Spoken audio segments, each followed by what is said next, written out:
I'm Lydia Blanco, Digital and Events Editor at Black Enterprise, and I am joined today by journalist and activist Ashlee Marie Preston, who is here to speak with us about the importance of Black engagement in the 2020 census. Ashlee, thank you so much for joining us today. Thank you for having me. You are phenomenal. Yes, you're a journalist. Yes, you're an activist. You were also a surrogate for Elizabeth Warren on her campaign, and you've continued to just blaze trails as it involves political engagement and keeping people so involved. Tell us more about your journey. Well, I think what's interesting about my journey is that people who've had the past experiences that I have often aren't in positions to thrive. And I think a lot of my work that I do today is informed by the various stories and tragedies that I've encountered over the years from people who, had not so good outcomes. And so I feel there's somewhat of a social responsibility to those communities who are still clinging onto the margins. And while I am a Black trans woman in America, and it's not necessarily easy for me, I still recognize that I have access to spaces that a lot of these communities don't, or sub-communities don't. Right. How did you get your start in politics, though? You just don't go from now loud to working with, Senator Warren. Like, how did that happen? Well, I was known for shaking the table. Like, I'm one of those people who I am very unapologetic through my voice, and I'm not afraid to hold people accountable and hold them at the same time. So I believe that accountability is key, but I also believe that there needs to be room for building bridges. And so I think that I just happen to know how to balance those two things. And so what happens is that eventually some of those key players in politics and government and, policymakers, they're always looking for opportunities to keep their finger on the pulse within these communities to figure out what where our focus lies. And so I think that politics, it's really interesting in 2020 because we're understanding intersectionality through policy, through government, and I don't think that that's something that's happened before now. You are so spot on. So many of our lifestyles have been engraved into our politics. At one point, you had to just be super diplomatic, and what you stood for is what you stood for. But now how we show up matters a lot in politics. And you show up for our community. You're showing up for us as it relates to the census. Can you tell us, a brief history about the census and why it is so important? Well, the California census specifically, the first count was in 1790. And what we understand is that the census, contrary to popular belief, is not about tracking people to arrest them. It's not about ICE trying to deport people. It's not about that parking ticket that you haven't paid. It's solely so that we can make sure that we have funding for specific communities in education, community services, who represents us in Washington, D.C. and in our government. There are so many benefits that we often don't get, because more specifically in California, African Americans or Black Americans, because the diaspora is so much broader, we make up 8% of California. And in 2010, across the nation, over 800,000 Black people were undercounted. And what that translates to is we lose $1,000 per person in funding that isn't counted. I didn't know that was the figure associated with people not being counted. Yes. And so it's $1,000 per person. So in a state like California, where there's over 3 million Black Americans or 3 million Black Californians, $1,000 per person, 3 million times 1,000, like that, that adds up really quick. Yeah. So a number of Black people think they shouldn't be counted. And you brought up a very valid point. We're thinking about tickets. We're thinking about Tulsa, right? So many stories go through our mind. You know, in addition to the $1,000 that is lost every time someone is encountered, can you speak about the importance of Black people being counted and the money that should be going to our communities from, what is it, 680 billion? I could be getting the number wrong, right? But the billions of dollars in funding that would be allocated to just communities nationwide.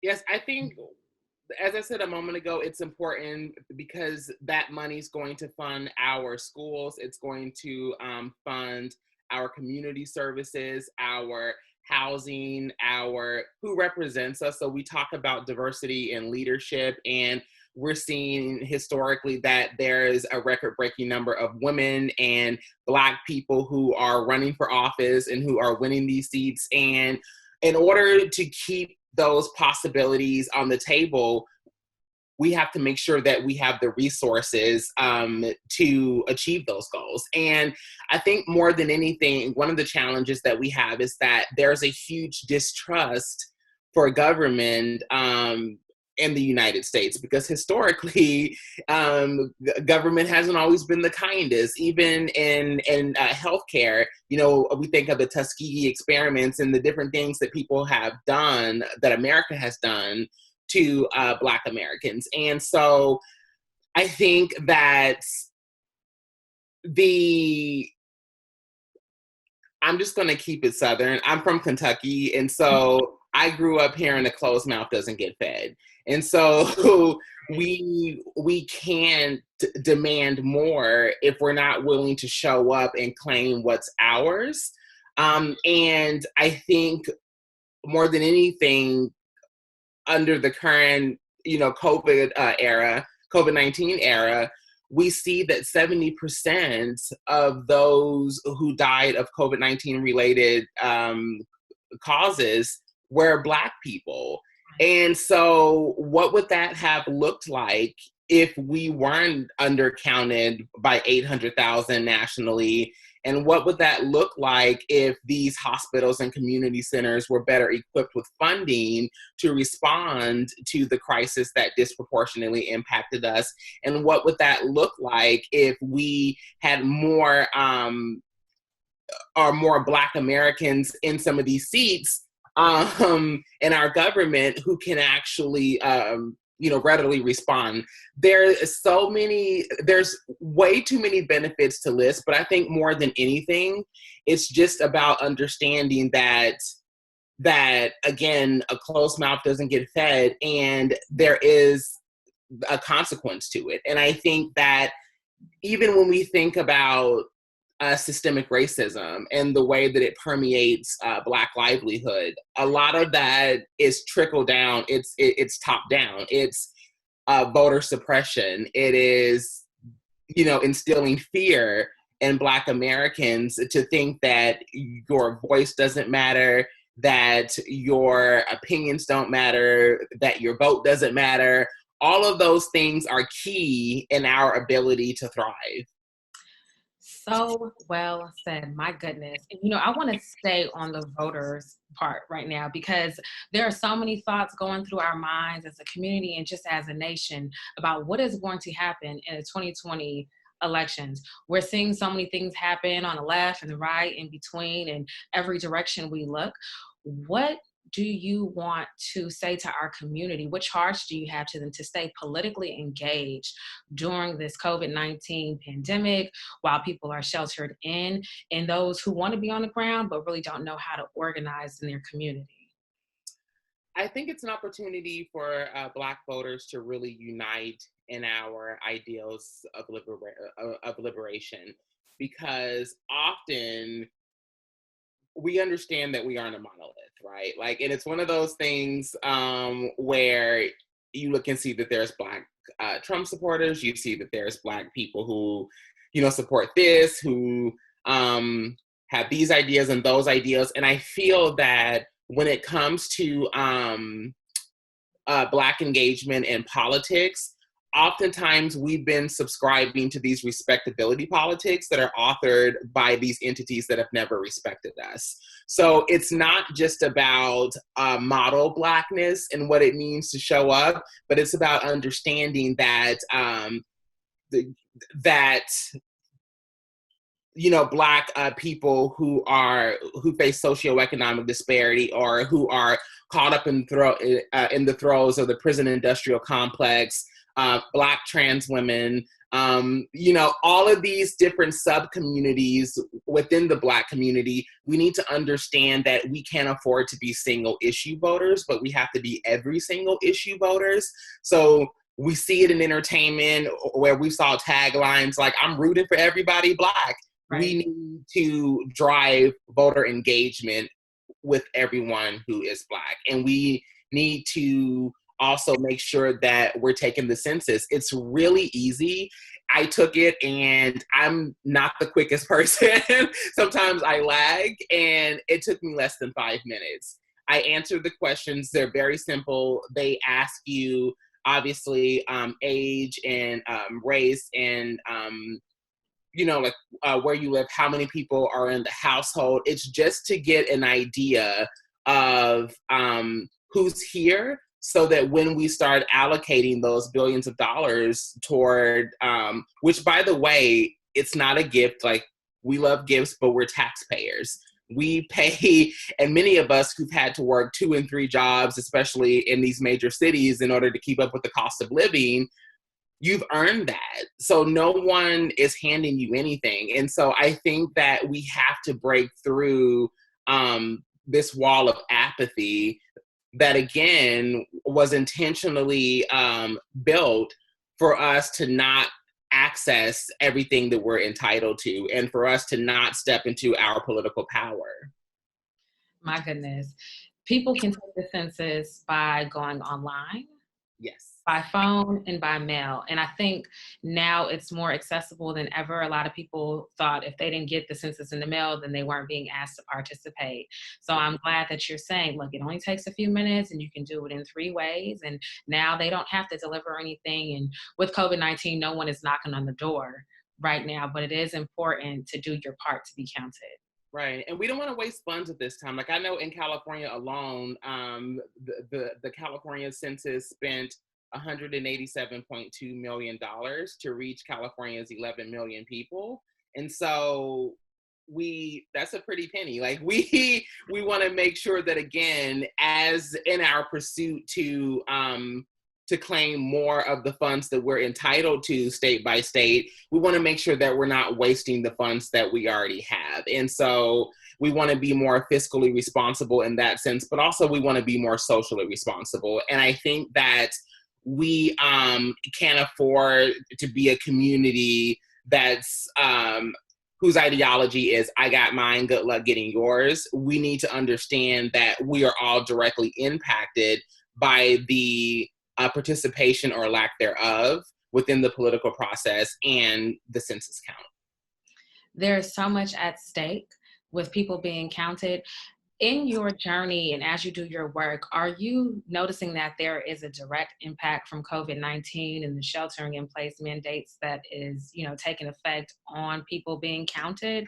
If so, what are some of the ways that you're helping to combat that or working to combat that? Well, I know that obviously there's been a setback on how we carry out the census. Like, we know that after April 1st, the government actually sends over 400,000 census workers across the nation to show up to people's doors. I don't know about you, but I don't like unannounced visitors. So for me, I'd rather just do it online, do it on the phone. I don't want anybody showing up to my house unannounced. But now that's not even an option, really, because of the shelter in place that's happening. And so we want to think about it from a public health stance, that when we take the initiative and do it early and do it digitally or on the phone, we help save lives and we help protect other people, and we shorten the period under which we have to self-isolate. And the other thing is that I think more than anything, it's I think a lot of people are seeing from the data that's coming out that, again, 70% of Black people, right on the onset of it, when the data was first released, are impacted. And among those, they are people who were already living on the margins before the pandemic even kicked off. So these are people who, again, are homeless, and people who are survival sex workers, and people who are chronically incarcerated, and, single parents, and people who, all of these different realities. But the way that I've been trying to combat it personally is just by shooting from the hip. I think that's the other thing. You should not have to go and get your master's in political science just to be able to have a conversation about policies and laws and governance that affects you directly. And so I think we have to have more platforms through which we can talk about these things in a way that's accessible to those. And I feel like most of the people who I've talked to, that's been the issue. They feel as though they don't understand what's happening. When you start spouting out statistics and figures and data, it's intimidating. But if you break it down to someone and explain to them that those challenges that they're having around healthcare wouldn't be as big of a barrier if we had an accurate count. If you could explain to them that they wouldn't have to worry about sending their child to a specific school because we're going to have enough education to make sure that the classrooms have enough supplies and books, and that the teachers can give the students the right amount of attention that they need, that will mitigate some of that fear. If you can explain to someone that if they have an emergency or a crisis or a medical situation, someone dies, that there's going to be resources and social support, it makes a lot of sense to them. So I think that instead of talking about some of these items in a way that's I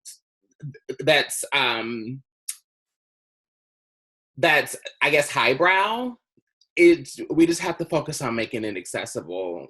And I think that that's why, personally, this is my first census that I've actually completed, which is interesting that I would be an ambassador for the state of California, because I just wasn't interested, because no one had really underscored what the value of the census is in a way that would make someone who was homeless, who was living on the streets, I was also a survival sex worker. I was also addicted to methamphetamine, all of these different things. So something like a census, where do I count there? Where does that come into play? And so California's been really strategic about how we take that count. And we know that there's 41 specific areas that we look at. We know that it's easier to get a count in towns that have hundreds of Black people. And then we know that the next big step is to look at those that have at least 100,000. And so we're also looking to Black media to figure out how to underscore the importance of the census, which is what you all are doing. And I think that, again, it's a conversation that needs to be had sometimes in the simplest of terms. And if I could simplify it, a closed mouth doesn't get fed. The census makes sure that we get the funds that we need to keep our communities functioning, to keep our schools, our social support services, all of those things flowing. And it also helps us make sure that we're represented where it counts, and that's in our government. You summarized that so perfectly. I am so glad that I completed the census, so I do not feel like I'm being reprimanded. This has been an incredible conversation. I'm so glad that you were able to make it plain for people who either had, misinformation or who weren't interested. I too hope that we get counted, because when we are counted, our voices are heard, and when our voices are heard, we can take, steps and make actions that impact us all. So Ashlee, thank you so much for your time. Thank you. And I think also, and thank you all as well, because I think we need to have more conversations where we're not, like, there were moments even in talking to you where I felt subconsciously I would have these pauses, because I would go to code switch, and I would go to try to, because when we're having a lot of these conversations, that's what happens, is that we have to, I don't know, subconsciously qualify ourselves for the conversation. And I think you don't have to qualify for anything when you're being directly impacted by the lack of representation and resources. And so if there's someone watching who, like, again, doesn't know much about it, you can go to californiacensus.org if you're in California, or you can just go to the census website, and then they can help you find out the appropriate site based on your state. But definitely ask questions. There is no such thing as a stupid question. There is no such thing as, knowing too much. But I think there's always an opportunity to figure out where your tax dollars are going and what you're entitled to and what you deserve. And I think that as we look at what it means to be liberated and what it means to not only survive but thrive, we start by educating ourselves around how these mechanisms work and where we come into and how they come into play for us. Ashlee, I'm voting for you for president. I'm voting you for governor, senator, all of the above.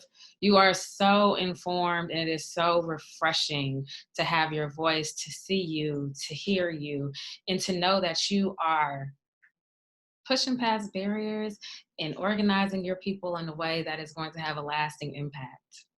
Thank you so much. You are so welcome.